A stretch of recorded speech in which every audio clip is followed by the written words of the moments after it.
Zion Williamson might be a problem. We're about to talk about it right now. Took away. Yes, for this. Get your money's worth now. Presented to you by the Birdsall Lawfirm, the official injury lawyers of Pro Pels Talk, located at 19 Poydras Street by the Superdome. Give them a call at 504-523-5413 if you or someone you know has been involved in an accident. The Birdsall Lawfirm, the official injury lawyers of Pro Pels Talk, Lido and Ross tonight. First and foremost, I have to start off with this comment. I use y'all maybe 100 times a day. So, Wahab, you're already pissing me off with this kind of comment. Y'all is one of the worst words in existence. That's a tough start to the show. It's just a tough start to the show. I totally disagree with you. But something I think we will all agree with is that Duke Zion is. One opportunity. Cookies. Throw it up, Naji. Yeah, he will. See on the finish. One opportunity. Cookies. Throw it up, Naji. Yeah, he will. See on the finish. First of all, that dunk is saying y'all. That's what the Alice is. I don't even think you can have a conversation with me without me saying y'all. I don't think that happens. I mean, there you go. Listen, Duke Zion, I don't know. There you go. Oh, well, I told you he's using the Queen's English. I told you. Shout out to you. Shout out. Well, to Hobbs you. always here. Appreciate you. We use y'all all the time, bro. Is Duke Zion back, Lito? I don't know if that's Duke Zion. Cause go ahead, play it again. Go ahead. Oh, play it again. You want me to play one more time? Yeah. Okay. One opportunity. Cookies. Throw it up, Naji. Yeah, he will. See on the finish. I don't know if that's Duke Zion, but what I can tell you is, I can tell you that he is peaking physically at the right time. Positive, applicable. His athleticism is coming around at the right time of the season. His physical fitness, bro, and that's it. That's it right there. That's it right there. That's a really good point by Denzel. I'm trying to fucking pull it up. There we go. Bro, that's a really good point. You don't get memorable lives without bad passes. It don't happen. It gotta be a bad pass. I don't know if it's Duke Zion. What you about to say? No, go ahead. No, go ahead. Why don't you think it's Duke Zion? Because hold up. Here's Lito. Let me play this clip for you. And if you're listening on audio, make sure you get the clips here on YouTube. As Jose tried to front the play, Naji, how about a line? It's the burst. It's the jumping. It's the emphatic dunks. Like, that's what I vividly remember from Duke Zion, and I'm starting to see it consistent. These are back-to-back games. That was literally Sunday or whenever it was. Look, it don't Duke Zion, Spartanburg Zion, Pelicans Zion. It don't fucking matter. As long as that motherfucker is playing like that, I don't care what version of Zion you say he is. He is different right now.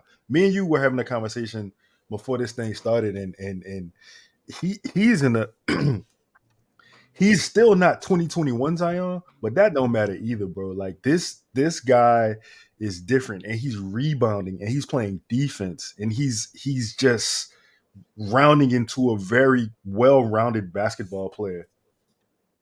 He really is. Ross, what are you seeing from Zion over these last shit? It's not even last week. It's like last month and a half now. Yeah, I think I'm a little different. Fuck, man. Football, you just got floor seats. Now you're asking for more tickets? Come on now. Go ahead. He hadn't even gone to the game yet.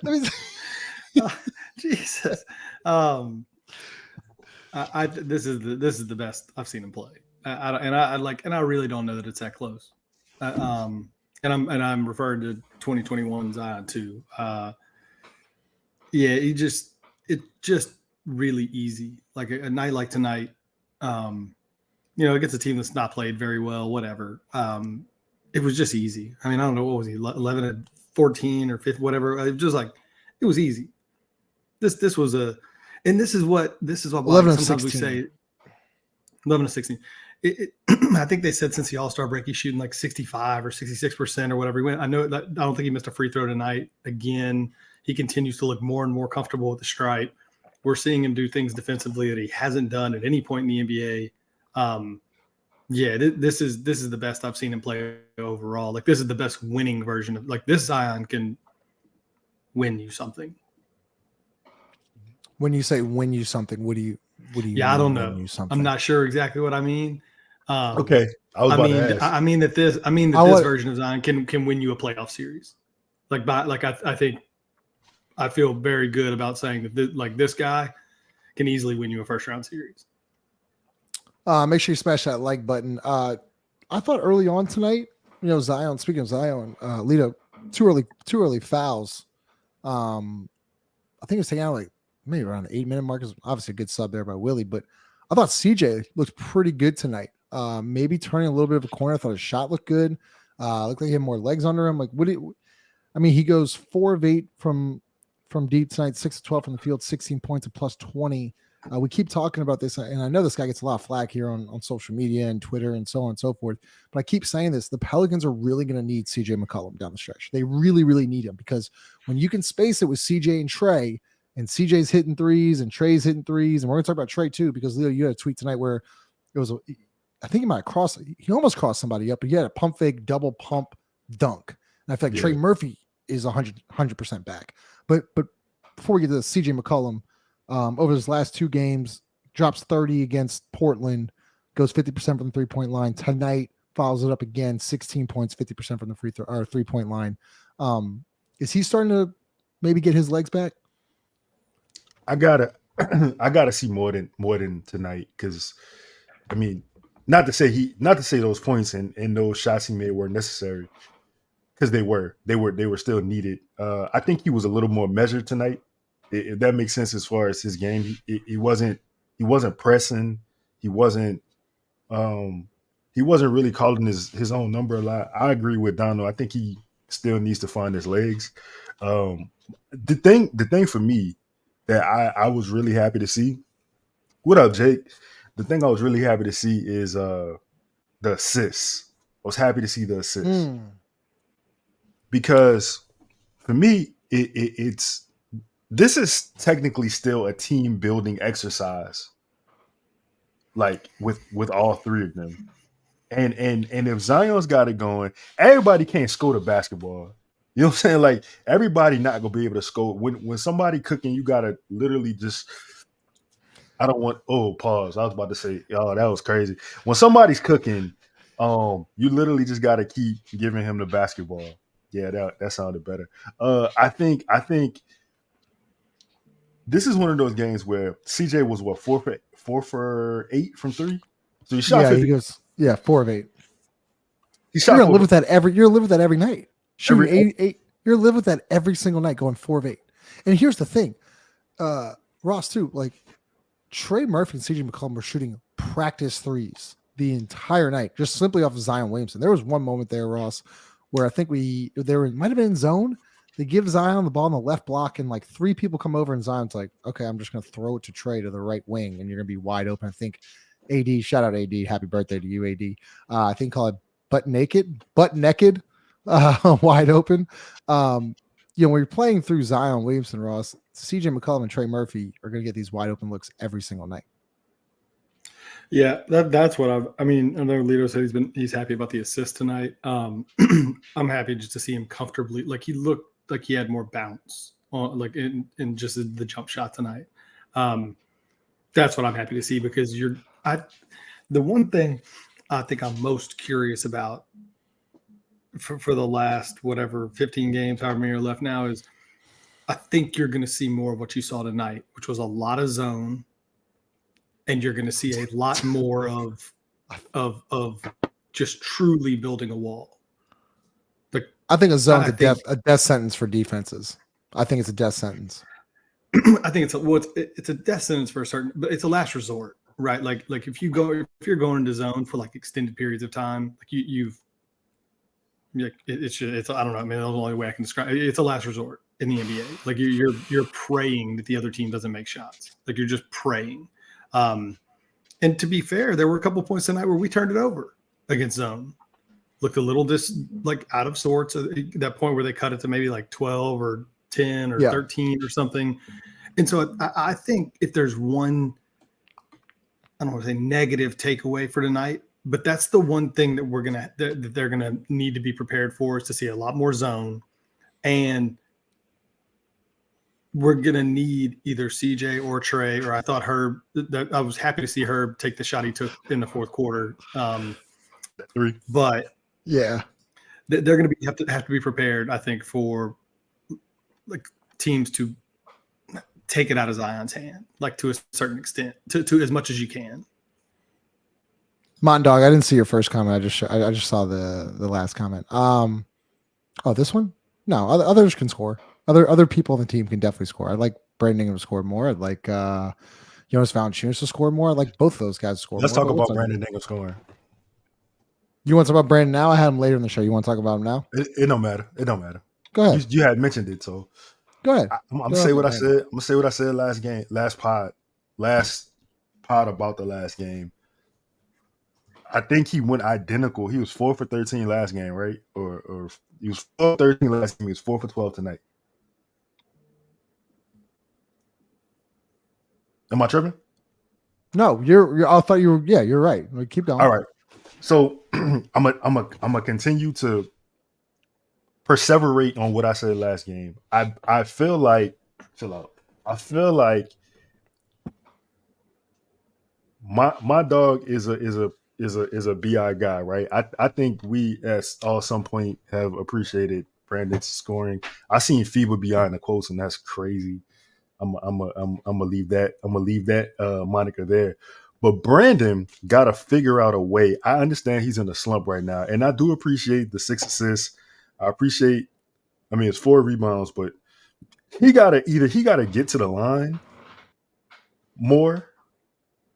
He only shot 3 free throws. He got to get to the line if his shot is not falling like that. He got to create some sort of offense for himself because, Justin, as I said last pod, we can't go into the playoffs with him playing like this.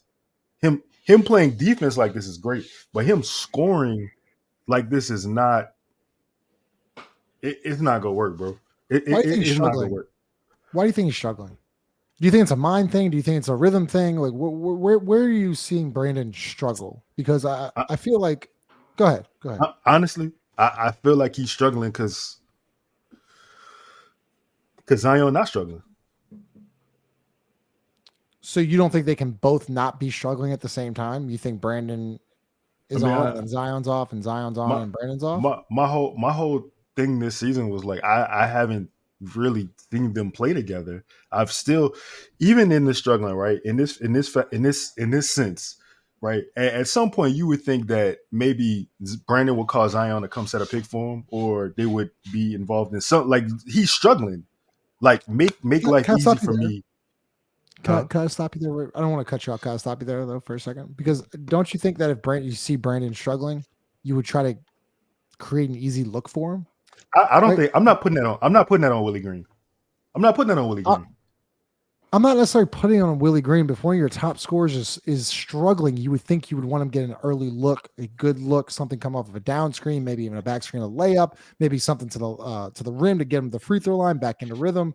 Like I just feel like a lot of times, let me ask you this: all of the perceived notions about BI is how hard he works in the offseason. How I've heard how he shoots shots from every spot on the floor, et cetera, et cetera. Mm-hmm. Why do you need a coach to get you involved? Brandon is a professional basketball player. He's a scorer. He's looking. He comes out of. He's in the game. He sees how the defense operates. Right. He comes out of the game. He sees what's going on the floor. You have to take a mental assessment in your mind to figure out what you did or what you didn't do. Okay, let me tell you. Let's just break it down. There's still no movement without the ball from him. He could score easy. When you say movement off ball, you mean yes. slot cutting? You mean coming? Like, what do you mean by that? I mean all of that. In a basketball sense, I'm talking about all of those things. You could initiate. You could be the initiator of the offense simply by setting a pick, right? The guy, the man then decides who he wants to double, probably leaving Brandon, and Brandon could get an open shot. The same way I said I like to see people. What's up, Sean? The same way I said I like to see people initiate for CJ more than him taking such difficult 2s and 3s. I like to see the same thing for Brandon. But at the same time, Brandon has the ability, he can post up, shoot over whoever is guarding him. I said, why start on the perimeter when you can start on the block, start on the elbow, 2 dribbles, turn and raise? I only saw him do that twice tonight. I could be wrong, but I only saw him do it twice tonight. Ross, what are you seeing from Brandon? I guess like I almost want to ask, like, kick that question back to y'all. Is like, what do you expect from Brandon? Like, what with Zion playing the way he's playing, the progression of Herb, Trey looking as healthy as he's looked. We've just complimented the way CJ played the last. Like, what are y'all's expectations of Brandon? And then maybe I'll elaborate on my, like, the way I. Well, here's like, the what thing. Do you want I'm actually glad you mentioned that, because me and Lito were talking about, like, besides the scoring, I think Brandon has been great. I think he's affecting the game in multiple ways, just not scoring what we're used to. I think he's making right decisions. I think he's being a great defender. I think he's rebounding. There was a couple good moments tonight where he was like, it was like a 50-50 ball, and he skied up, used his length and got the rebound. I think he's making the right reads. I don't think he's forcing as much. But the scoring worries me a little bit, but I think that Brandon knows, like, you don't just forget how to score. Like, I'm not worried about Brandon scoring. I'm worried about him playing a winning type of basketball, and that's what I've been seeing lately. Now, as you mentioned, though, Ross, there's going to be nights where you're going to build the wall, and it's game 4, and you're on the road maybe in LA, and Zion's struggling or in foul trouble. Trey doesn't have it going. CJ doesn't have it going. You're going to need 14. And I'm confident that if Brandon needs to get it going and be the guy, I think he'll be able to do it. So, like, the scoring doesn't really worry me too much. The guy knows how to score the basketball. I'm not too worried about it. I'm really not. How many games in a row is this? Hold on, I can find it out myself, Justin. I'm sorry. Keep talking. I got it. He scored 11 tonight, 22, 13, 27, 17, 12, and then he had 34 against Toronto. Yeah, 34 against Indiana. Yeah, I don't like. It seems a little bit to me, and it's the same thing. Like Chaz and I think went back and forth on the Sunday show, right? Like, earlier in the season, we were criticizing Brandon for taking too many shots, over dribbling, not changing his game really at all to suit the team being healthy and winning and everything else. And it's like, in my opinion, like, he's kind of doing that right now. Like, when would you have ever seen Brandon Ingram just cold rip Michael Bridges in a game we're up 10 in a one-on-one situation by himself? It's McCall, right? He wasn't engaged. Yeah, whatever. You always say Michael. I don't know why. It's McCall Bridges. You butcher that name all the time. I'm sorry. Go ahead. Shit, whether his name's Michael or Michelle, it doesn't matter to me. But was he, like, we all agree he's been engaged in a way defensively that I don't know that I've ever seen. Okay, would we say that he's passing the basketball, like, better? Is he rebounding the ball, like, in a different? So, like, for me, this kind of feels like maybe what Brandon is. Okay, in the month of March, he's shooting over 50% from the field. He's taking less shots. What's our record when Brandon takes 12 shots or less? I bet it's good. Somebody go find that one for me. I bet it's good. I feel that, but 4 for 13, like, these 13-point, 14-point games going into the playoffs, I don't think you can survive that. I don't know how you get out the second round with that. But why? Well, but they're playing. Look, I know the competition has been great, but I feel like they're playing winning basketball. I'm not complaining about that. I'm saying going into the playoffs. I'm not even, like, today doesn't really matter. I'm saying going into. Do you think in a crunch, Lito? Do you think in a crunch, right? We need, like, Brandon, you got to be the dude. You don't think he could rise to the occasion? Honestly. I mean, well, we don't want Brandon to be the dude. Like, this is, I think, my problem is, like, but there's going to be certain situations where he needs to be the guy for a little bit. There's going to be random games for sure. And there's going to be games where he needs to facilitate, which I think he's done a pretty good job of, to be fair, like the last month or so. I hate this insinuation of, like, we want, like, what the hell do we expect him to do? Like, we expect him to score 25 points a game and rebound the ball like crazy and be engaged defensively and facilitate and do all this other stuff. It's like, and I get it. Is he a max player? Is he a max player? Because if he's a max player, no, then he's yes. not. He's not. In my opinion, he's not a max player. And so that's what I'm saying. It's like we've all been saying he's not worth a max deal, in our opinion. I don't think he is. Like, I think in a shittier team, Brandon Ingram could go do exactly what he's done his entire career: score 23, 24 points, get you to a play-in series, and you're going to lose. A play-in game, and you're going to lose. But I'm not going to then come back on the other side of that and criticize a guy for taking less shots, seeming to, in some situations, defer to a player who's clearly on another level than he is. Kind of, I mean, I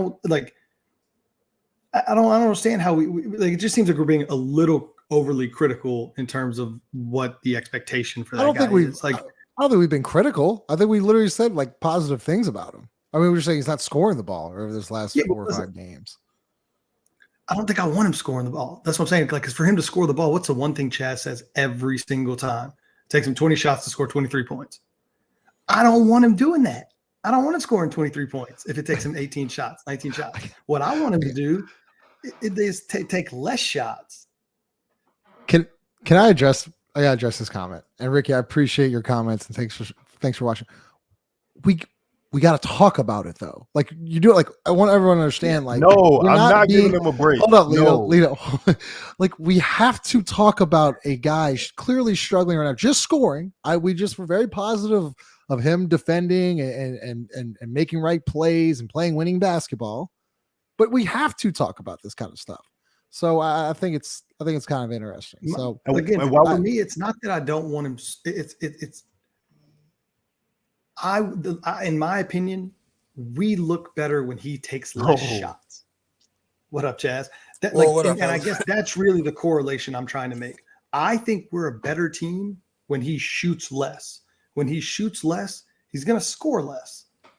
But if we're going to win or it's going to help the team play a better brand of basketball, then I don't give a shit if Brandon Ingram scores 25 points. I never have given a shit whether he scores 25 points. I don't care about the 25 points. I don't even care about the limited number of shots. I'm saying he can't go 4 for 12. You know what I'm saying? Like you had a 4 for 12. But he's shooting over 50% in the month of March. So he shot bad tonight, but all the games before that he was, whatever. He was going 5 of 9, 6 of 13. I mean, he had a. I hear you, Lito. I'm just saying, I would need to see I guess I would need to see this translate to losing before I said, "Oh no, hold on, we got to change something there." So before we get to chats, appreciate all the super chats. So if you're new here, JB, appreciate the super chats. We are going to get to questions and comments in the final segment of the show. So thank you all for your super chats. Yeah, super chats. The panel will answer them.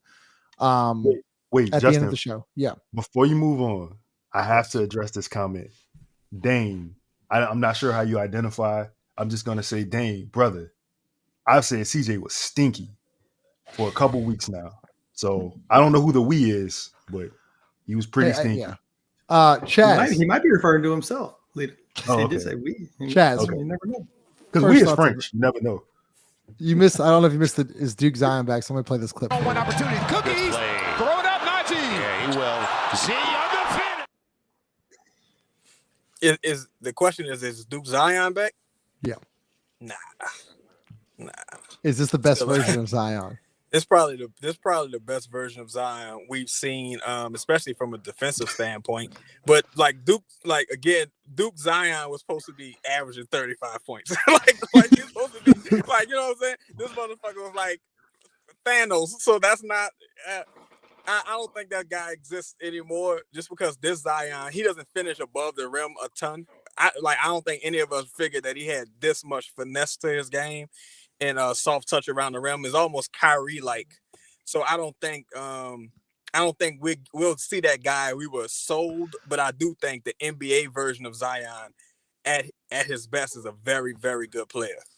Make sure you smash the like button. Back to you, Chaz. So there was a moment tonight where he played the entire second quarter and then obviously started the third and got checked out around the 5:26 mark. So that would be 17 straight minutes of gameplay. Obviously there's a halftime break. I understand that, but against Portland, I believe he played the entire third quarter. I could be wrong. It's either the second or third.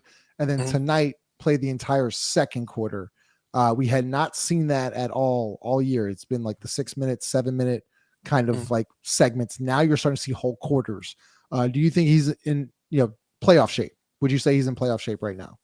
I would say he may be.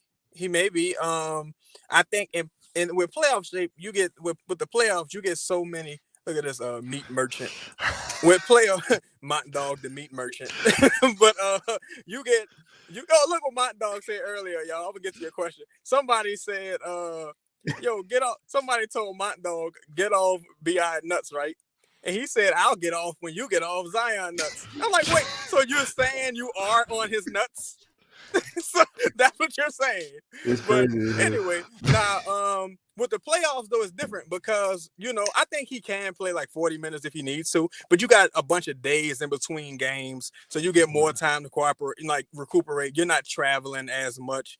I do think he's made some strides. You can tell by the defensive intensity, the attempts to go for blocks, the timing of the blocks, the rotations. He can beat anyone up the court seemingly in a full sprint. It's a lot of things. And another thing, it's like a boxer, when you get knocked down, if you're in great shape, you can get back up like relatively quickly. Zion gets knocked down a lot. Like he's on the ground a lot, but he's never really hurt anymore. So that shows you that physically he's probably in like peak conditioning. And Chaz, there was a moment there, man, he had a hard fall. Was it against the Clippers where he banged his elbow? Nasty ass fall. I thought he was hurt. Was it the Clippers? No, I think it was. It was the game before. It might have been last game. Yeah, that's pretty bad. So Lito, we were talking about this though, but Zion defensively, I mean, he's switching on to guards and like he's keeping guys in front. He's shuffling his feet. He's getting in defensive stance. Once again, it's not just one possession I'm seeing, Lito.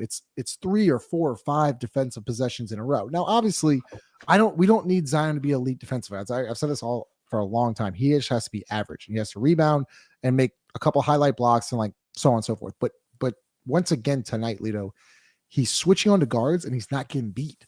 He's shuffling his feet. He had that bad foul against, what was it, Cam Thomas? I think on a closeout there with a 3-pointer. Yeah, that was bad. He had a bullshit moving screen and then picked up an early for like 2 minutes in, picked the foul. But what I'm saying though is lately though, Leo, he's been defending at a pretty high clip without fouling. Is this something that the Pelicans and especially Willie Green defensively can kind of lean on, especially if we talk about small ball fives and switching 1 through 5, that they can kind of expand on here in the next 14, 15 games? I mean, I hope so. I don't have a definitive answer for it, but I'd like to see it. He's been playing great defensively, as well as Brandon. Brandon's been playing great defensively too. I think Zion's moving his feet.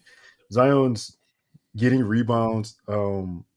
That's a defensive stat. I think that his cardio being up is one of those things that allows you to do that though. Like you can play hard for 48 minutes. Like you can give the effort that you couldn't give when you don't have the endurance to continue on. And I think going to the playoffs, I would love to see him keep that intensity up because we talk about, Ross said, we talk about BI shooting or non-shooting, like it's got to be a all-in effort from everybody on defense, or you don't get anywhere in the playoffs. You know what I'm saying? So like, especially your best player, you see Zion diving on the floor and shit. You know what I'm saying? Like you got to get that kind of effort up. Yeah, he did dive on the floor. Yeah, go ahead, Ross. No, I was just wanted to just quickly touch on that because I thought this was the best I've seen us play defensively. Like just I mean, I get it. Brooklyn sucks. But I thought the way they kind of locked in defensively in the second half was pretty impressive. Like there were some really impressive defensive series, I thought, both individually and from a team perspective. Not missing rotations, contesting shots, recovering for teammates. Like I really saw some stuff defensively in the second half that I was like proud of. Like I feel like they're playing, and it's not just 2 or 3 guys. Like, we're just used to Herb Jones shutting down a whole offense, but like it's like guys like 1 through 10, they're just playing incredible defense. Next person I want to talk about, Chaz, Naji Marshall. think tweeted something out. I said over his last I don't have the stats in front of me, but over since he choked out Jimmy Butler, he's shooting like 42% from deep, 54% from the field, like 7.8 points per game, 4 assists, 2 like he's coming in with energy, but the biggest thing with Michaz is that he's playing under control, making the right plays. Once again tonight has the highlight lob. Was it a bad lob? Yes, but still a highlight play that just kind of ended the game. He also had a nice baseline drive with a pocket pass to Zion for an easy layup. What are you seeing from him? Because, with Dyson out, he's really, and since the whole trade deadline, like he's really stepped up his game. I think he's been fantastic over these last, 10 to 12 games. I think he's been really good personally. I feel like this is always the time of the season, middle of the season, toward the end where you need those energy guys. Like you got to find a way to steal possessions, steal minutes where your stars aren't necessarily contributing. Like you say, Zion didn't really play the whole first quarter, and so you need Larry. Shout out to Larry Nance too, had a great game. Yeah, I have him. Yeah, we're gonna talk about Larry in a second, but yeah. And Naji also just he's another guy who makes exciting plays, hustle plays, real good in the open court defensively during this stretch. This timely possessions. He had one possession. It wasn't this game, but he missed the 3, got it back, shot the 3 again, made it. Like those are confident shots. He's just a guy who's playing in his role, understanding of his role, and this is what you love to see from a guy who's kind of being taxed. Damn, why the fuck can't I talk? Who's probably being given the role of being like your 7th man at this point, like with Trey being the 6th man.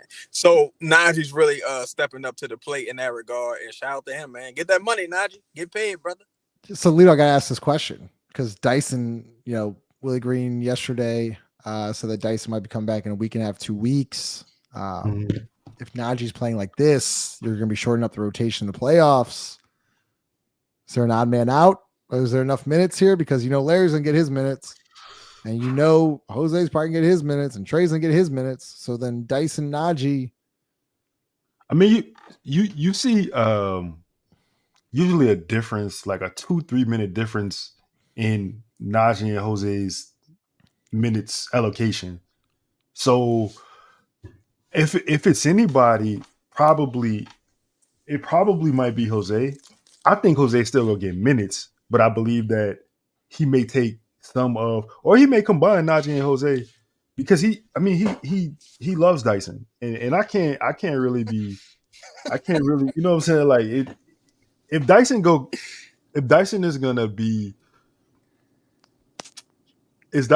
Dyson defensively, you know what I'm saying? Like I can understand it, but it's gonna be hard. It's gonna be hard in the playoffs when the floor shrinks, the spacing is gone, and you got to rely on Dyson to take and make shots. At least with Naji and Jose, I think at one point both of them were shooting 40% from 3 this season. I have the confidence in them when it comes down to it. I have the confidence in them that they could make a 3 when it matters. I don't feel that way about Dyson. I don't think Dyson feels that way about Dyson. So Ross, what do you think? I mean, moving forward here, if we have to choose one with Naji and Dyson, who are you going with? Or is it matchup dependent? That's my favorite cop out. It's matchup dependent.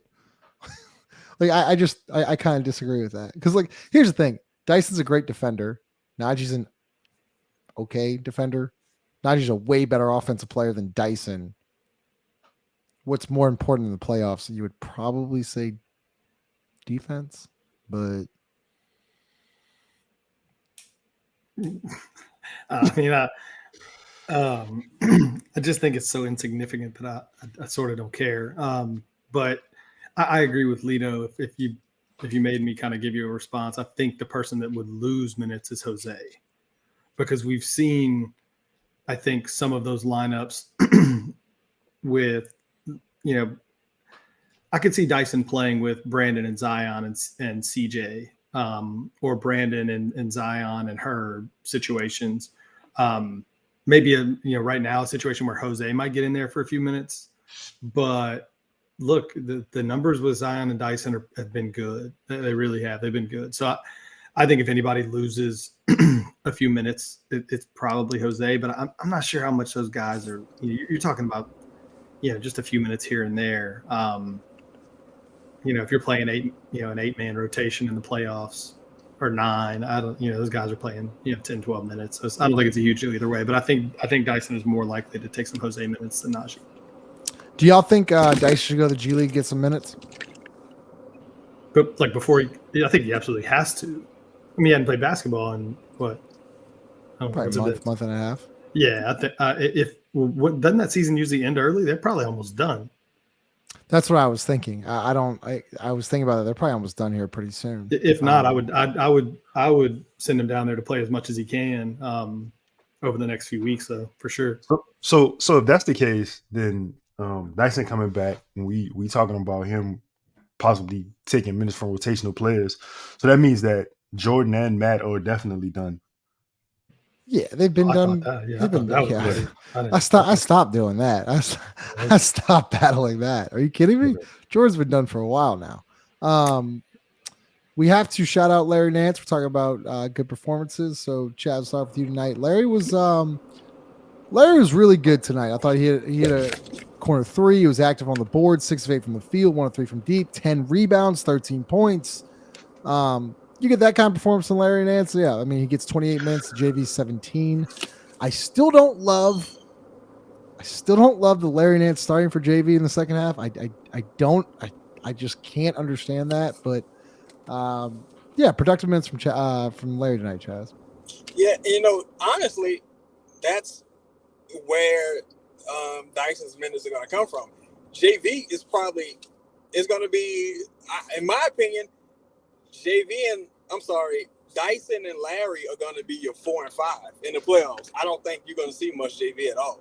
I think it's just written on the wall at this point. It's just, but I thought Larry had an incredible game. I think he started incredible. He had some timely rebounds.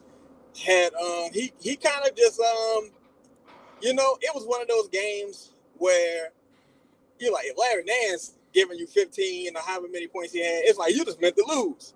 It was one of them games where this motherfucker getting spin around jumpers looking like Kevin Love out there. if Larry Nance is getting a double-double, you meant to lose, bro. Just pack it up and go home.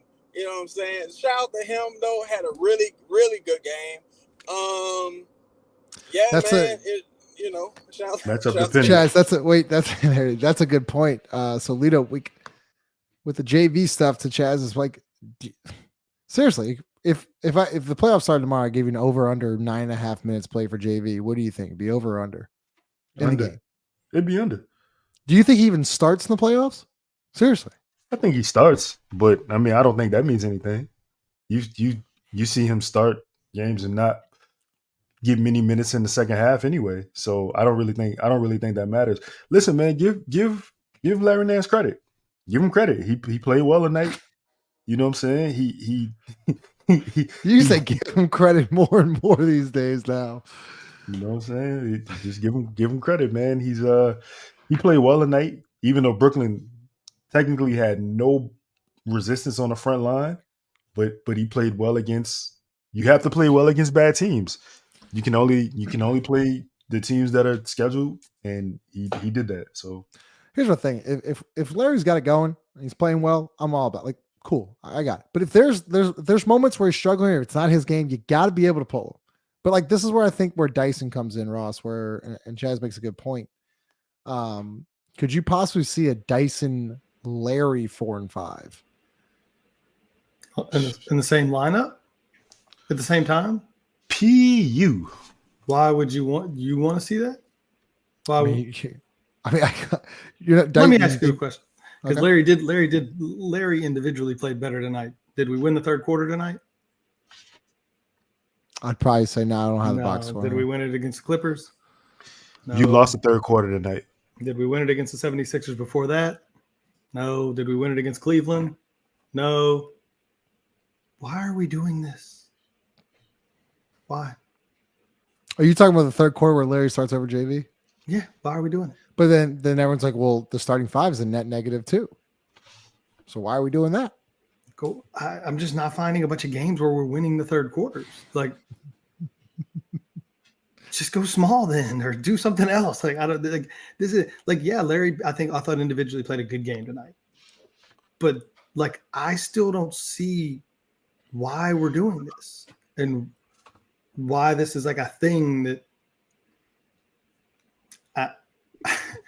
I don't know. I don't want to sound like I'm being a Debbie Downer. I thought Larry individually had a nice game. He made some shots. He I thought he took a couple of threes, which is an absolute necessity if he's going to play. Like there were a couple of catch and shoot threes that I felt like he hadn't been shooting that he shot tonight. I think he even made one, but like, I don't know why we're continuing to do this. I'm not sure. And I mean, it's obviously not going to change. I don't know if it's to give the other team a kind of a different. I don't know. I don't have a good response for this, just because I'm not seeing things in the third quarter that make me say I'm not. I'm not seeing the like justification, right? Yo, for the record, I hated that shit tonight. I was like, we doing it. Like you think Nick Claxton can stop Jonas Valanciunas? And you just roll out this thing that isn't working again. But like, even Will Guillory pointing to it, like, it's just it's another night where like the starting Larry Nance at the 5 didn't work. When has it worked? When has it worked? There was a question. So then, to Jonathan's point, Lito, so Larry's reason they don't win the third quarters? Well, we won the first. Bro. I mean, I don't know. I'm not putting. Go ahead, Lito. Go ahead. I'm gonna shut up. No, man. Listen. He played well tonight. He played well the last game. I really don't. But when you new show coming out, Up Close and Personal with Lito, I like that. I feel like I just need to. I need to know when has it worked, because you, again, to Ross's point, when he starts those quarters, you lose the quarters, you get out rebounded, you get outshot, you basically just you lose the quarter. So look, and that's not I hate that I gotta preface everything with this not a diss, because maybe I am dissing. I don't. And Lito, to be fair, Justin, that same lineup, the starting lineup without JV and with Larry, is a negative for the whole season in like 140 minutes or whatever. It's a negative. It's no better. It's not like any worse. Like, they're both like minus a point for the whole year, whatever, or like per 100 possessions or whatever. Like, I don't. I mean, are they just doing it just to be like, well, fuck, the other one's not any better? It's like, well, this one isn't any better. It's not any worse. But you're not changing anything. And I think this is one thing Lito has continued to point out, that that I think maybe the average person doesn't understand, because they think like, oh, we're going small, or oh, this is going to help us defensively. We don't change the defensive coverage with that group. So even if you think Larry is doing something or can provide something defensively, you're not changing the coverage that would support that. Okay. Larry until tonight hadn't been shooting a bunch of threes, so he's not spacing the floor. Like, it's not going small. And it's and the results are no different than your starting lineup. So why is he playing in a lot of these games significantly more than Jonas Valanciunas? Because it's not changing anything. Do y'all think it's possibly political? Absolutely. Absolutely. I guess, yeah. But like, this is actually an interesting point. I didn't think about this, because we've talked about this. Mondar said in the chat, but like, I still think our best small ball 5 is Brandon at the 5. Like, that's our best small ball 5. I saw it for 4 minutes against Cleveland. They went on 9. I keep saying they went on a 9-3 run. Should have been a 12-3 run, whatever. But this is also an interesting one. Like, okay, well, maybe start Trey. If you're not going to play JV and Brandon's going to be playing like this defensively, why not just go Brandon at the 5, Trey at the 4, or whatever, Zion at the 4, Trey at the 3, Herb at the 2, and CJ at the 1. That's a different look. I didn't even think about that. That's a good comment. Go ahead, Leo.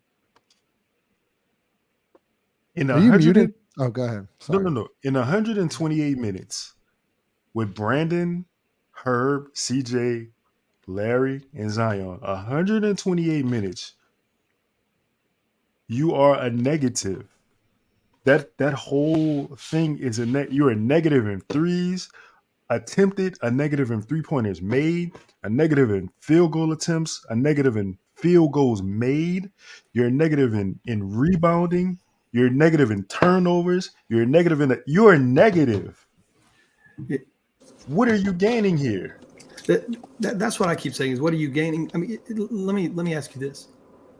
Do you gain anything in situations where, do you think Larry gives you a lot of production that like JRE can't give? Because I think JRE can actually do some things offensively. JRE's not playing. Come on. I think you're calling me out. JRE's not going to fucking what? Because I'm trying to understand why we're doing this. I'm trying to understand why like Larry is being carved out 25 to 30 minutes a night, and for what reason? Especially right now, like you got like, you know, a fragile Larry Nance. Like, great, he had a good game tonight, but the results haven't really been there. I just don't. If you don't want to go small with Trey Murphy or someone like that, right? I'm talking about a true small spread, 5-out situation. What does Larry do that like Jeremiah Robinson Earl doesn't do? I think it's a couple of things. I think for one, I mean, you gotta throw him a bone just because he knows where the bodies are buried, and for two, it's like, really that might just be it. Like, it might just be, well, you couldn't justify not moving him if you didn't play him. You know what I'm saying? You couldn't justify not securing that backup position. And to me, Jonas has nothing to do with the starting lineup being bad. Personally, I think Jonas has been scapegoated this entire time. Like, I don't think he's the ideal fit, but it ain't like, again, when you look at the Larry unit, it's still bad. So all you fucking did was replace JV with Larry, and you still have a problem. So it's clearly something with the 4 other guys. Like, you know what I'm saying? So I think, and it's not a knock on Larry, but it's like there's no real justification, no tangible justification for doing it unless you're just trying to save face and be political somehow, in my opinion. And y'all have all made this point though, Chaz. Y'all have all made this point though. Larry Nance shouldn't be a small ball 5 in the beginning. Like, Larry Nance, I feel like, is playing out of position anyways. Like, he's really not a small ball 5. I mean, like, it is what it is. Like, over his last 2 games, he was productive against the Clippers, productive against the Nets, but Cleveland, he wasn't great. Atlanta was okay. Same in Philly, but like, I just don't understand starting Larry for JV in the second half, and Leo just pointed out all the negatives. Did you want to say something real quick? I want to say because Chaz just said something important. Literally. I don't think none of this is JV's fault. Like, honestly, he's being scapegoated. I do want to say this: Brandon, Herb, Trey, Jonas, and Zion. It's a plus 29. Say it again. When it's Jonas, Zion, Trey, Herb, and Brandon, that lineup is a plus 29 in points. It's one of the best. It's one of the best. How many minutes is that played? How many do you have that? 33 minutes. They played 33 minutes. Yep. In 406 minutes, it's him, CJ, Zion, Herb, and Brandon. It's still a plus, but it lacks in some of the other areas. Like, you get a negative with Jonas in 3-point attempts and 3-point makes, but like all the other, you get everything else is a plus. The offensive rebound and the defensive rebound and the rebound percentage, even blocks for real is a plus. All right, so that's what we're going to do, guys. About 50 minutes in, I got to play the DraftKings read. Make sure you smash the like button. And then after the commercial, we're going to let y'all drive the show. Any questions, comments you have, we're going to start them. We're going to get to super chats first. Also got to mention now we have a new deal with SeatGeek. Use code BootCrewMedia. 20% off your first purchase. SeatGeek, we appreciate y'all. Let's hear from... I can find the video. Let's hear from DraftKings. The NBA season is in full swing, and when I can't get enough of the action on the court, I spice things up by betting on DraftKings Sportsbook, an official sports betting partner of the NBA. Right now, new customers can bet $5 and get $150 instantly in bonus bets. Download the DraftKings Sportsbook app and use code BOOT. New customers can bet $5 to get $150 instantly in bonus bets. Only at DraftKings Sportsbook with code BOOT. The crown is yours. Gambling problem? Call 1-800-GAMBLER or visit 1-800-GAMBLER.net. In New York, call 877-8-HOPE-NY or text HOPE-NY 467-369. In Connecticut, help is available for problem gambling. Call 888-789-7777 or visit ccpg.org. Please play responsibly. On behalf of Boot Hill Casino and Resort in Kansas, 21 and over, age varies by jurisdiction. Void in Ontario. Bonus bets expire 168 hours after issuance. See dkng.com/promos for eligibility and deposit restrictions, terms, and responsible gaming resources. Also presented by Company Burger, located 4600 Birdsall Street. We'll play that commercial a little bit later. Joe, always appreciate your super chats. Not gonna lie, we're looking nice. And then also, well, I'll start with you. Update my prediction to a Game 6 second round exit. Do you agree or disagree with this comment? You start with me.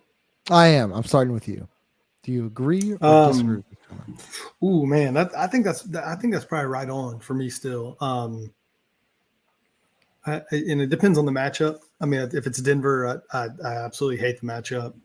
If it's Phoenix, but in the scenario that I think we've talked about a lot, where you play the Clippers in the first round and like OKC or Minnesota in the second round, I think those second round series are coin flips. I'm still not willing to say that we're like a lock. We're gonna just waltz into the Western Conference Finals or something. But I think with the way we're playing and how healthy the roster currently is compared to basically everyone else in the Western Conference, pretty much.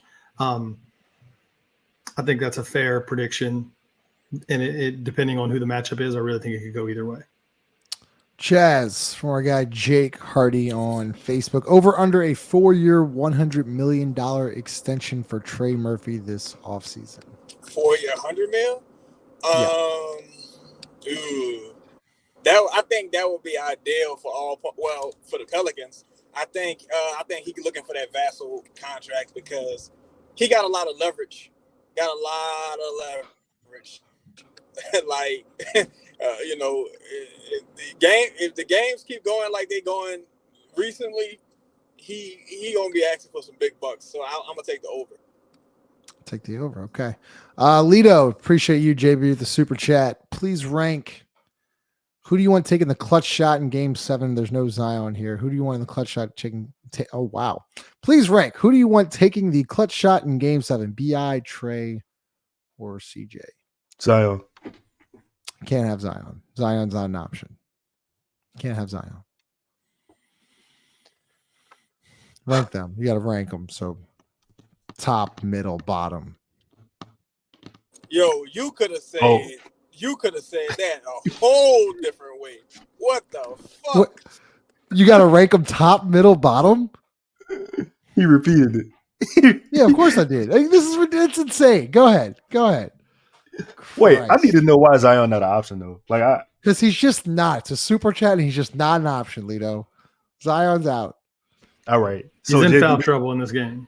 JB, this one I'm gonna say Zion 1A, 1B is gonna be. I'll go with CJ, and then I'll go Brandon and Trey. Just going CJ first. I'm just going playoff experience, dog. Like I seen everybody. I don't listen. That matters to me. I seen Game 7. I seen CJ have to do things. I understand he's not that guy anymore, but the same reason why you want to rest his legs so he can potentially catch fire at some point, I think that's the reason why I say that. Look, this is a really interesting question, I think, because and maybe one of you guys will be able to enlighten me, but how often have you seen a playoff last shot be the type of shot Zion Williamson basically scores all of his points from, like a driving layup? Like how many games have been won on driving layups? I think this is a really interesting one for us, and because we haven't had a ton of these opportunities, and the ones we have had haven't gone real well.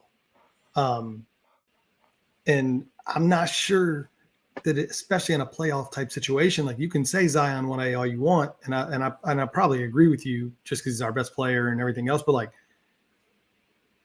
it's going to be tough for him to get that shot off. The shot that he basically takes 15 times a game. hey, there's 5 seconds left, we inbounding the ball, it's going to be heavily contested. It'll basically end up being like the one against the Spurs where, maybe it goes in, maybe it doesn't, maybe. If I had to put money on it, I'm putting money on Zion's first step being quicker than whoever the man goes. I understand that walls will be built and defenses will be there, but then I guess I got to count on him to make the smart play at that point. That's what I'm saying. And I think that's kind of for me the point of the question is like, so then what's being drawn up? Who's in the spot to score, like to be the secondary option? I think it's got to be the secondary option. It's a corner three. I was about to say because him and Zion, him and Brandon, Trey and CJ operate in the same area, right? Mm-hmm. That's why I went CJ because CJ is probably on the weak side of the play, far away from everybody. It's a good point. It's a good question. I actually want to address this one, SJ. I take CJ the foul line over BI and Herb over. Like, I couldn't disagree more. The one person I'd want at the free throw line, the only person that I trust at the free throw line is Herb Jones, and obviously Trey Murphy. But I would take Herb Jones over literally anybody on the roster to make two clutch free throws, and I have proof of it. Go watch the Clippers game, playing round. Go watch. He hits clutch free throws time and time again. I want Herb Jones at the free throw line more than anybody else. He's probably leading the team in free throw percentage this year too, isn't he? Oh, I'm sure he is. Maybe. I think it's in the 80s. Yeah, it's in the high 80s, huh? Yeah, Trey struggled early on. It seems like CJ struggled early this year from the free throw line a little bit. I mean, Zion has shot it really well since the All-Star break. But 85%. Yeah. So Brendan, I apologize, but I appreciate the super chat. This $5 represents the $5 I lost my parlay because Zion didn't get a block tonight. Man. He didn't have a block. He didn't have they didn't count that as a block. Oh, Brandon fouled, I think. I thought there was a moment where there was a block there in the second. I think Brandon got the block, but it was ruled a turnover. Oh, Brandon. Yeah, you're right. Let's see. Appreciate you, Donald. Super chat. Okay, let's go through Chaz from Joe. Appreciate it again, Joe. Shout out, Joe. Do you think Dyson will see crucial minutes? We'll call it crunch time minutes in a playoff game. Do you think he will play crunch time minutes in a playoff game? 5 minutes or left, or 5 minutes or left in a five or less point game? If Herb is like fouled out and they desperately need a stop, because see, it's such a weird question because it's like not that it's a weird question, but I mean as far as it could be a sub scenario to where, okay, you got to get a stop on this possession, so you sub out Trey, and then you put in Dyson. So It's possible, but do I think he played like significant minutes? Nah. No. Okay. Yeah, Lito? I don't understand. I don't understand when people say they don't trust CJ in the playoffs. Like, because they're thinking of the Thunder game? Like, is that what they're thinking about? Bro, like, we talking about a dude with actual, like Drew locked him up. But it's fucking Drew Holiday. It's Drew. But really, Drew.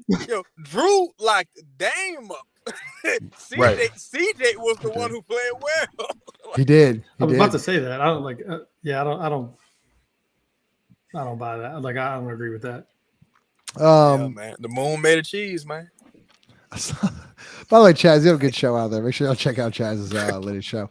Lito, we'll go with you first, and then I'm going to hear y'all's thoughts. But can you guys talk about Jose Willie? I ain't seen Ross, you saw it. Can you guys talk about Jose Willie getting ready to throw them hands? I don't know if it was. I don't know if it was that. Do you go ahead, Justin? No, go ahead. Look, it happens.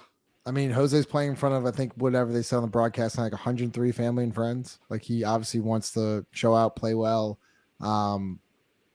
Willie, Ross, was it off a bad shot? Was it off a bad possession? Maybe no, it was a bad possession. It was right in front of our bench. It was the possession where it looked to me, and I don't know what they were running, but Zion had the ball at the top of the key, and Jose, I think, was in the corner, and Trey was coming across the nail. And then for whatever reason, Jose leaves the corner, and Zion like swings a pass over there, and he basically throws it out of bounds, and you can see Willie's face at that exact moment, like looking at CJ, and he kind of sometimes CJ can make it like, I mean, not CJ, Willie, and Willie's looking at Jose with kind of a scowl on his face, and then there's like one more possession and a timeout, and he obviously tells him something during the timeout, and Jose kind of didn't like it, but it felt like it felt like it looked worse than it probably was. Yeah, I don't think because Willie was kind of was sort of walking after him, trying to talk to him. I mean, shit happens in a game. Like people go at each other all the time. Pause, but like that's just what happens. Chaz, it's interesting because there's a report today about Paul George and maybe possibly going to the Eastern Conference from Eastern Conference teams. Would you be shocked if Paul George wasn't a Clipper next season? Nah, I wouldn't be.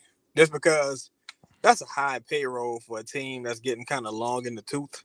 And now that the injuries starting to kind of, they've been stacking up for years, but now that they got another setback with the rust thing, I think it depends on the goal, right? It's hard to justify paying Paul George so much money when he doesn't really have any playoff accolades. He doesn't have any jewelry. He's a hell of a player, but he's like, I'll take him as a Pelican tomorrow. But it's like if you Steve Ballmer and you're that organization and your goal is like championship or bust, I don't know how you really justify paying him. Like it just depends on what the goal is and how the rest of that team shakes out. Truthfully, okay. Lita, I'm interested. Did you put this stat up? Yeah. Okay, go ahead. No, I mean I was I just wanted to talk about his last 5 games. Well, 30. We round up here, 38-4. Yeah. What's that field goal percentage? I'm sure what's the field goal percentage? I'm 66. Sure you he's shooting 66% on. Yep, 75 from 3. I'm sorry, 75 from free throw. Yep. Yo, I mean he's been incredible. He's been incredible. Yo. Man, that's crazy. He's been. Go ahead, Chaz. Oh no, I'm laughing because it don't really got nothing to do with Zion. I'm just like, look, there's quantifiable things that'll tell you if a player is playing well, right? There's like quantifiable, tangible things, right? To where we all got to we can take our opinions out of it, right? And it's like, if a motherfucker giving you 9 points a game and he's supposed to be scoring like at least 20, you can't just be like, well, he was handing out plates. He had 6 assists. Like it's like the grasping of straws. It's like, but shout out to him. Hopefully he can keep this up when the competition, ramps up. But the dude, and that's gonna come up. Oh yeah, that's gonna be serious. Oh, I want to ask y'all a question. Do y'all think teams kind of like start to rest their guys toward the end a little bit, just because they already have their seeding locked up? So, bro, I just thought about this question. Might not be that crazy, to be honest. We talked about this. So, Chaz, correct me if I'm wrong, mm-hmm. but last 3 are Portland, Golden State, LA, San Antonio. Those last 4. So, we talked about it. Like Wemby might be done. Golden State might already have Wemby a dog. I don't know. I know, but second last game of the year, Wemby might be done. Portland's obviously done. The Lakers might already be locked into a seed. The Golden State Warriors might be locked into a seed. Those last like 4 or 5 games. I don't think the Lakers and the Warriors will be able to. I don't think they'll be able to do any of that. Yeah, they might not. No, but I'm saying those like Boston and teams like that. No, Boston ain't gonna rest. Absolutely not. No, Boston. Okay, see what? No, I think it's too. Early out. But I do think that. What's up, Lex? I do think. Down the stretch, you could miss. I'm interested, like, because I talked about the Warriors and Lakers. I forgot I was talking about maybe Christian. They might possibly be resting. They really might. Those last 4 games might be like throwaway games for other teams. I want to get back to Zion, Ross, because we talk about 37 and whatever Leo said 4. Do you think he can keep this up? And then also, like, do you expect those kind of numbers in the playoffs? Like, is that what you're expecting from Zion in the playoffs? That's stat line. If that's the stat line of the Pelicans winning a series, they're definitely winning a series. If that's a stat line, I don't know. I think I haven't seen him do it in a like he hasn't played in any playoff games. So I still think he's going to be defended differently, and I don't know that I trust our staff to like make the quick requisite changes that might be needed to like get to improve. Like I could see us just doing what we've been doing in the playoffs and hoping it works. But I'm a little nervous that teams are going to defend us drastically different. And we know games are officiated different in the playoffs, and teams aren't scouting for anyone else at that point. Like you're going to have to beat another playoff team with other NBA player all-stars on it. Ross, could you answer this question? 4 times. I actually had the same question. How could he be defended differently? They already built the wall. They already fouled the shit out of him. I don't think. I think like there's a difference. There's not a lot of teams that are selling out to stop Zion Williamson that I've seen. I actually think a lot of teams are still playing him pretty much straight up. I think you saw a little zone tonight. I think you're probably going to see even more than that. But I haven't seen teams like legitimately every single possession build a wall around his left hand every single possession for a whole game. I maybe you guys have seen that. I haven't. And I think in a playoff game, he is not going to be allowed to go left and score left with ease. Like they're just not going to allow it. Leo, what are your thoughts on that? I think that, like I told you my thoughts this summer. I said in the playoff series, I think he could average 40. I think that he's never been in this. Do you still believe that? You still believe that? I believe it more now. I believe it more now with the way he's playing. With the way he's playing now, it's only one, maybe 2 teams I've seen defend him. I think I feel what Ross saying, and I do think that's a valid point. But I think the difference is you got to have the kind of personnel to do that. You know what I'm saying? Like you got like the Bucks, right? Giannis and Brook. You gotta That's like a Giannis. perfect example. You know what I'm saying? Like Giannis can slide on the perimeter with him, and then he's leading him, walling him straight into Brook, and they both 7 foot. You don't really, not too many other. I mean, unless you take Jonathan Isaac and put him on one of these other, it's like not too many people who's gonna be able to defend him like that. Because even when the wall is there, he seems to slither and contort his way through it into getting incredible layups. And I think, to be honest, I think because of the amount of eyes that are going to be on him, I think his free throw attempts are going to go up in the playoffs. I don't disagree either, Justin. I'm not saying that he can't. And I think Lito makes a good point. I think I'm more worried about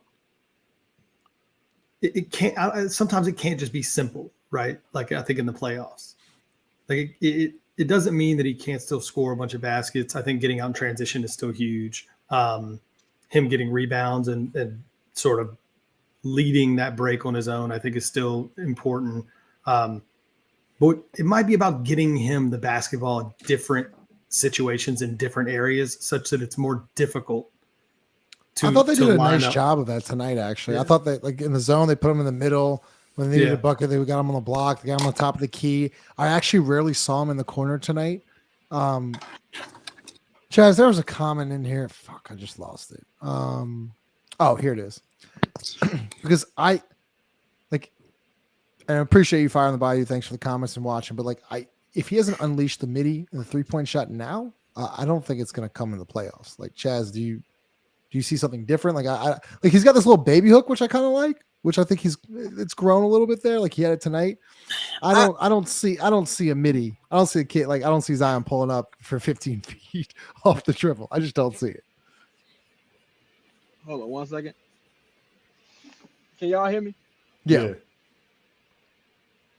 It up. But I think the idea of a player turning he's gonna turn it on in the playoffs, I think that's fucking stupid. Like that's one of those, again, the moon's made of cheese things. If Zion got this incredible mid-range game, he about to unlock. I think we would have seen it, to be honest, but I think you'll see some different things. I think you'll see a two or three more like 3-point attempts. Maybe you'll see a couple mid-range attempts. To me, the most important thing would be, will you get demoralized? Because if I'm the opposing team, my goal is to like, if I know if I make my threes and I demoralize Zion, I got a chance. I got a real good chance to win every game. Like, I think it's extremely matchup dependent. Like, I like how Shark defended him truthfully tonight.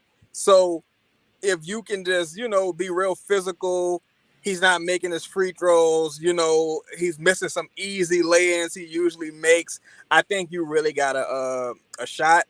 I don't know if I think he got some special, Michael's secret stuff he's been hiding, and he about to just unleash it in the playoffs. I don't know. I think he got a solid jumper. He just don't shoot that motherfucker. That's what's crazy. I see this guy into this comment filing by, and I agree with you, Chaz. Like, I see him at practice every day, and I see him working from corner threes to mid range, to top of the key, to the wing.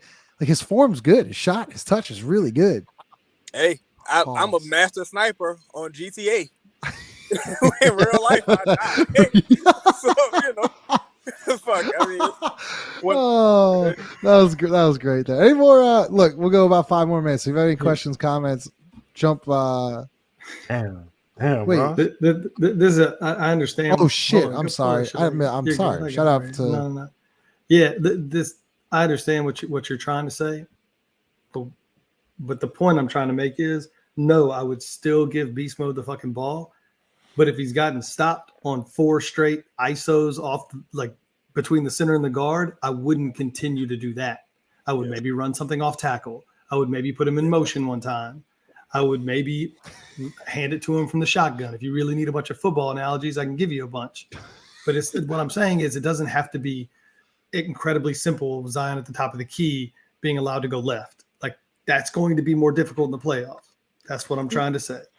Leader, you know what's not talked about? Oh, go ahead. Did y'all see how? I really think it was interesting how the Pels started the game. How Herb initiated starting the game. They've been doing that, but I noticed that too. But I would like more of it. I would like more of it. Is my point, because then I never saw it again. Yeah. It's funny. It's funny. I was thinking, so I thought when I saw the comment of the 2-yard slant lead, I'm like, no, what is not talked about enough is the Drew Brees, the Michael Thomas slant from the 3-yard line in the NFC Championship game, where he threw it at his ankles that stopped the clock. Isn't that what happened there in the goal line? And then the whole thing happened. Shout out to Michael Thomas. Come pod with us. Mike, come on the pod. Joe, appreciate you, man. It's really about consistency. Like, can we rely on the shooting effort we're seeing now to be in the playoffs, or will everyone just forget how to play basketball? This is a great question, Joe, because I don't like the last time we've seen this team in the playoffs was Phoenix. And they took them to 6 games, but there was no Devin Booker and there was no Zion Williamson. So it's going to take some time. Like, Leo, do you think it takes, if we're going to talk about like what I'm worried about, I mean, actually, I'm actually really interested to hear y'all's thoughts on this. So we'll start with Leo, but like, are you worried about Zion, this being his first playoff experience? Be like, well, like, can he learn on the fly, or is this going to be like one of those like shit when we look back when we lose in 5, like, and then he eventually gets the playoff experience, or do you think he's going to explode on the scene? You see a have you ever seen a fat baby and you be like, damn, that baby heavy. It's a fat baby, right? Like, it just is what it is, bro. Zion game is what it is. It ain't gonna be no deviation from what he do. He shoot high percentage shots. So it's not like we asking him to shoot turnaround fadeaways. I'm not shooting at Brandon. I'm just giving an example. It's not like we asking him to do dribble pull up from threes. His game is just what his game is. The thing that you got to worry about is the others surrounding him, the perimeter players who have to take those threes. Now, to me, the question should be, do you believe that Jose and Naji can shoot 40 from 3 like they did in the regular season? Like, do you believe in that? I don't think it's a come down to that. It's a come down to CJ and Trey. I think like Jose, like Naji will play like give you like 10 to 12 minutes, like Jose less. I don't see them getting like the shot attempts they're getting right now. I think Trey's shot attempts go up, Brandon's shot attempts go up, CJ's shot attempts go up. So you believe Brandon and Trey, I keep saying this. I'm not worried about Brandon in the playoffs. I'm really not. I'm not. I'm talking about shooting threes though, because this is going to be the thing. He's going to have to take and make those shots. I think you're going to see majority of like. I really think. I hope they do. I hope they lean into Brandon more at the 5. I really do. Where he's not forced to. I don't know. See Go that ahead. but see that part, like a perimeter player not being forced to like what are we talking about? I think it's crazy to ask him to do it when other teams are defending them. How can we expect him to do these things when the other team is playing defense? That's the point I keep going to. Ross, But do you or Chaz, are you scared that Zion's will struggle in the I'm sorry, playoffs Lex, for man. it being its first playoff experience? nah, I mean, I not really. I think he can score, but I also see a scenario to where he's scoring, but he isn't doing a ton of things that actually affects winning aside from scoring. I can see him being like in situations where his defense kind of lapses. Like he's giving you 28, but he gave up 18. He done missed some rotations. He done missed a rebound here and there. Turnovers. The number one thing for me with the Pelicans that I keep like kind of thinking about is there won't ever be a rest advantage in the playoffs. I think a lot of this recent run has come on the back of rest advantages in the war of attrition.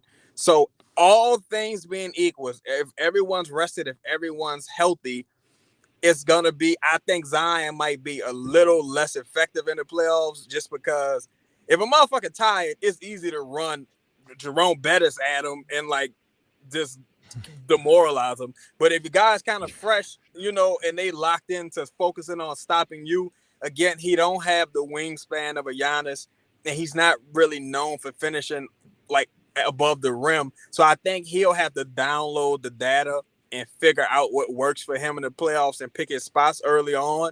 But it's matchup dependent. It's matchup dependent. But I don't think he'll necessarily struggle. I just think you'll probably see scoring, but not a bunch of those little things right off the bat. I thought about this, Corey. I don't know if I want it because I feel like the Pels are kind of locked into the 4 or 5 seed. And I've thought about this. Like, I don't want Denver to be 1 because that means if you win that first round, you're getting Denver in the second round. And I think that if you get Denver as the 2 seed and you're locked in at the 4 and 5 and you win that matchup and then you go to OKC and play them as the 1 seed, that is your path to the Western Conference Finals. I got bad news for you. Which you got? Denver's going to be the 1 seed. Oh, you already know that? You already know that? Okay. They just went to Minnesota and beat them tonight. So I think that probably puts them ahead of Minnesota. So on a back-to-back? I mean, like. No, the only team I know who I think Denver really wants to avoid, the Kings. I think Denver like, yo, let's get this number 1 seed so we don't have to fuck around with the Kings because the Kings seem they just know something. Like they got something figured out with Denver. They'll just beat Denver. They beat the dog shit out Denver when they play Denver for some weird reason, and they'll lose to the Pistons tomorrow or something. But with Denver, it's something about Denver they hate. It's like Devin Booker with the Pelicans. Something about the Pelicans he just can't stand, and this motherfucker just kill us. 5 seconds with Lito. Let's do it. Yo, 2 things. Michael Thomas, brother. Listen, this is 3rd pod in a row. Dog, come holler at us, man. Air your grievances out, man. It's okay. Like, you don't have to deal with this organization anymore. You can freely speak your mind. You know what I'm saying? We got agreed. Shout out to the Saints for signing Chase Young, who has to have neck surgery. So, I do want to say, maybe just give them credit, man. And with that being said, for the low price of $25, bro, you can get your credit. Please come get your credit, bro. Like you can literally come and you can cop a shirt, $25. Get your credit from the Bank of America today. Let them have it. See y'all on. Make sure you smash that like button. See y'all on Thursday. Later.